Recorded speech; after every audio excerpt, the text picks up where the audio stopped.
Bonjour à tous et à toutes, namasté. Tout d'abord, je voudrais dire que je suis très heureux d'être ici à Dijon pour représenter l'ambassade de l'Inde.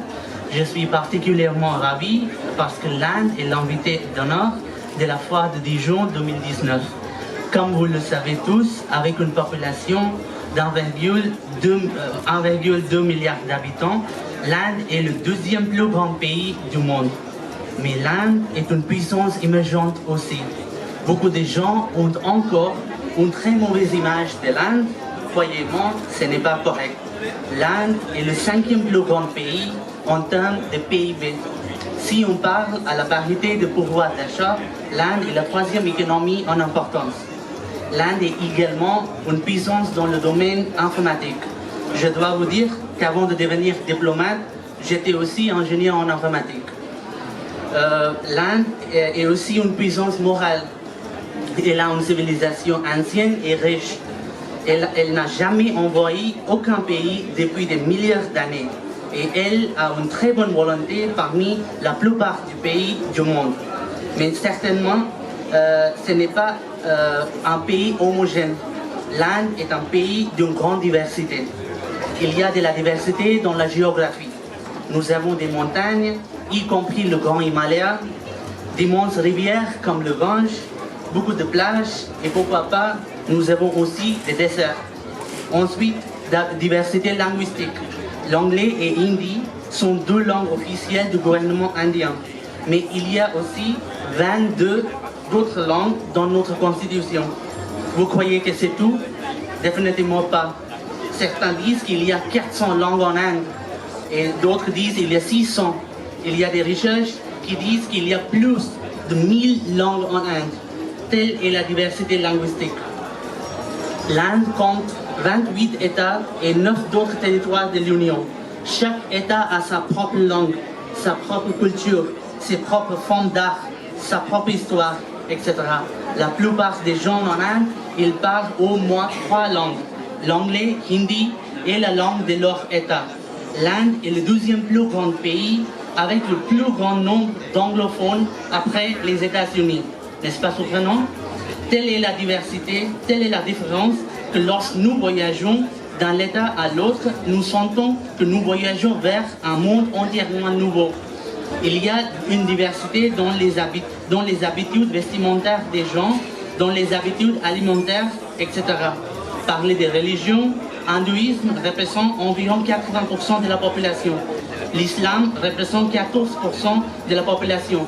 Cela fait de nous le 12e pays après l'Indonésie avec la plus grande population musulmane du monde. Il y a 300 000 mosquées en Inde, plus que dans tout autre pays du monde, y compris le monde musulman. Le christianisme représente 2,5% de la population. Nous avons aussi le jainisme, le bouddhisme et d'autres religions. En ce qui concerne l'alimentation et la gastronomie, l'Inde est le plus grand producteur de lait, de légumineuses, de jute au monde. C'est aussi le 12e producteur mondial de riz, blé, canne à sucre, légumes, fruits, etc.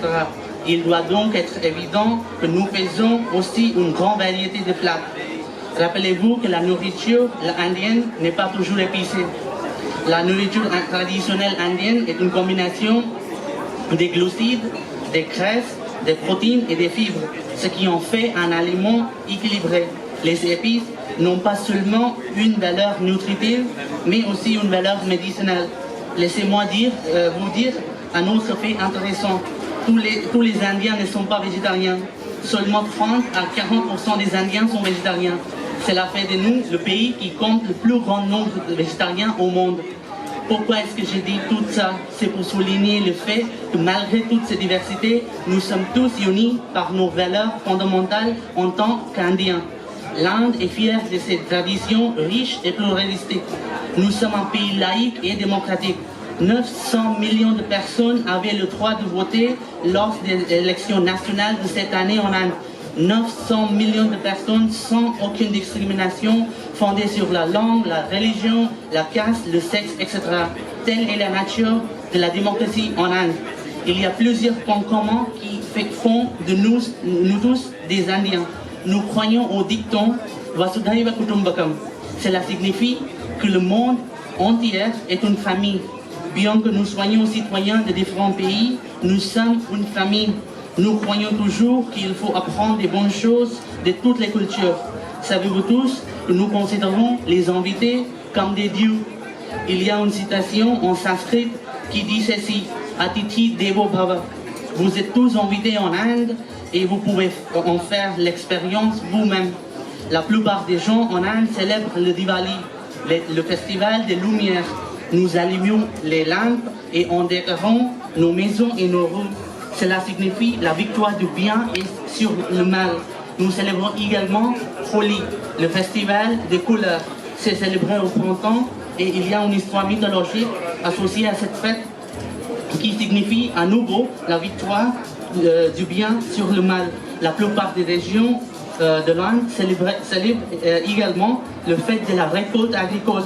Bien qu'elle porte des noms différents, elle signifie essentiellement que la nourriture est la vie et que nous devons célébrer le moment de la récolte. Et oui, comme j'ai oublié, nous faisons du yoga tous en Inde. Le yoga n'est pas seulement un exercice physique, il y a aussi des dimensions spirituelles. C'est pourquoi les Nations Unies ont déclaré le 21 juin comme la journée internationale du yoga. Ainsi, nous célébrons les mêmes fêtes, nous avons les mêmes pensées, nous préférons vivre en harmonie avec tous, etc. C'est ce qu'on appelle l'unité dans la diversité.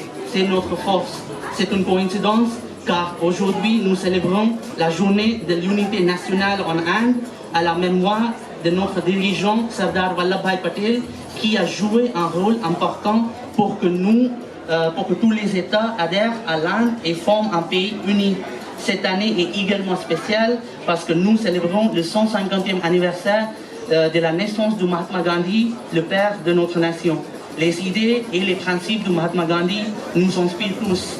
Son point de vue est pertinent non seulement pour l'Inde, mais aussi pour le monde entier.